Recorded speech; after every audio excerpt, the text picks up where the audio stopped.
बोलो गीता माता की जय। ओम श्री परमात्मने नमः। श्रीमद् भगवद गीता द्वितीय अध्याय 9वां श्लोक। एव मुक्ता ऋषिकेशं गुणाकेश परन्तप नायोत्सस्य इति गोविंद मुक्तया तूष्णीं बहुवहम्। एव मुक्ता ऋषिकेशं, अर्जुन ने अपना और भगवान का दोनों का पक्ष सामने रखकर उन पर विचार किया तो अंत में वे इसी निर्णय पर पहुँचे कि युद्ध करने से तो अधिक से अधिक राज्य प्राप्त हो जाएगा, मान हो जाएगा, संसार में यश हो जाएगा, परंतु मेरे हृदय में जो शोक है, चिंता है, दुख है, वे दूर नहीं होंगे। अतः अर्जुन को युद्ध न करना ही ठीक मालूम हुआ। यद्यपि अर्जुन भगवान की बात का आदर करते हैं और उसको मानना भी चाहते हैं, परंतु उनके भीतर युद्ध करने की बात ठीक ठीक जच नहीं रही है। इसलिए अर्जुन अपने भीतर जची हुई बात को भी यहाँ स्पष्ट रूप से साफ साफ कह देते हैं, मैं युद्ध नहीं करूँगा। इस प्रकार जब अपनी बात, अपना निर्णय भगवान से साफ साफ कह दिया, तब भगवान से कहने के लिए और कोई बात बाकी नहीं रही। अतः वे चुप हो जाते हैं। त्रुटियों के लिए क्षमा चाहती हूँ। 9वां श्लोक समाप्त। 10वां श्लोक। तमुवाच ऋषिकेश प्रहसन्निव भारत सैन्योर्भयोर्मध्ये विषीदन्तमिदं वचः।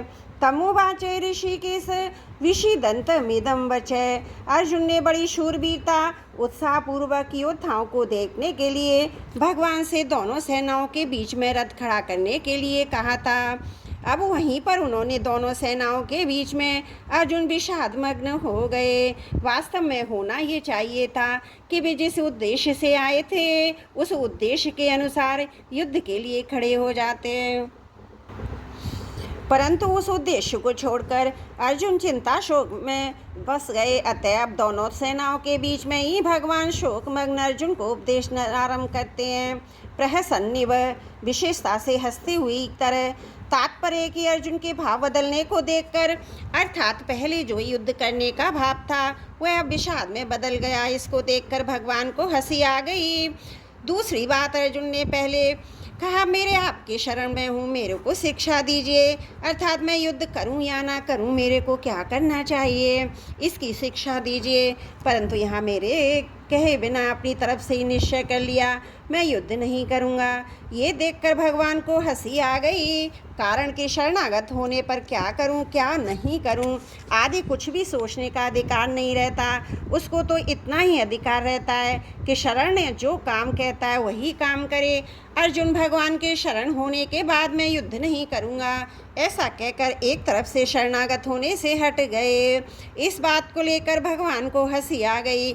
इब का तात्पर्य है कि जोर से हंसी आने पर भी भगवान मुस्कुराते ही बोले।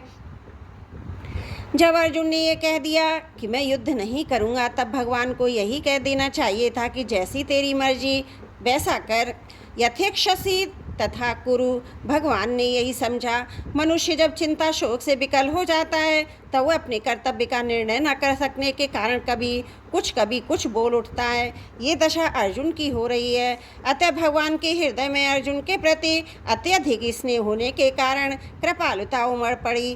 कारण कि भगवान साधक के वचनों की तरफ ध्यान न देकर उसके भाव की तरफ ही देखते हैं। इसलिए भगवान अर्जुन में युद्ध नहीं करूँगा इस वचन की तरफ ध्यान न देकर उपदेश आरंभ कर देते हैं। जो वचन मात्र से भी भगवान के शरण हो जाता है, भगवान उसको स्वीकार कर लेते हैं।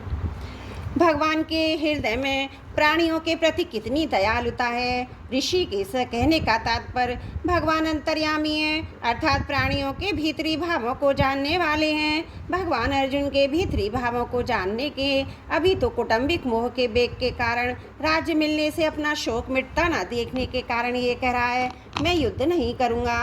परंतु जब इसको स्वयं चेत आएगा तब ये बात ठहरेगी नहीं, मैं जैसा कहूँगा वैसा ही करूँगा। इदम वचय उवाच।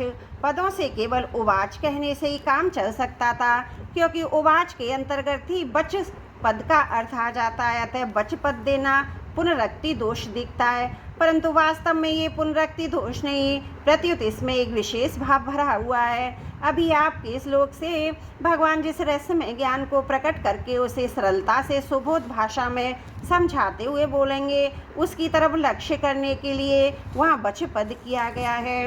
धर्मभूमि कुरुक्षेत्र के एक भाग में कौरव सेना खड़ी है और दूसरे भाग में पांडव सेना। दोनों सेनाओं के मध्य में श्वेत घोड़ों से युक्त एक महान रथ खड़ा है। उस रथ के एक भाग में भगवान श्री कृष्ण बैठे हैं और एक भाग में अर्जुन। अर्जुन के निमित्त मनुष्य मात्र का कल्याण करने के लिए भगवान अपना अलौकिक उपदेश आरंभ करते हैं। सर्वप्रथम शरीर तथा शरीर के विभागों का वर्णन करते हैं। त्रुटियों के लिए क्षमा चाहती हूँ। 10वां श्लोक समाप्त। वसुदेव सुतं देवं कंस चारुणमर्दनं देवकी परमानंदं कृष्णं वंदे जगद्गुरुम्।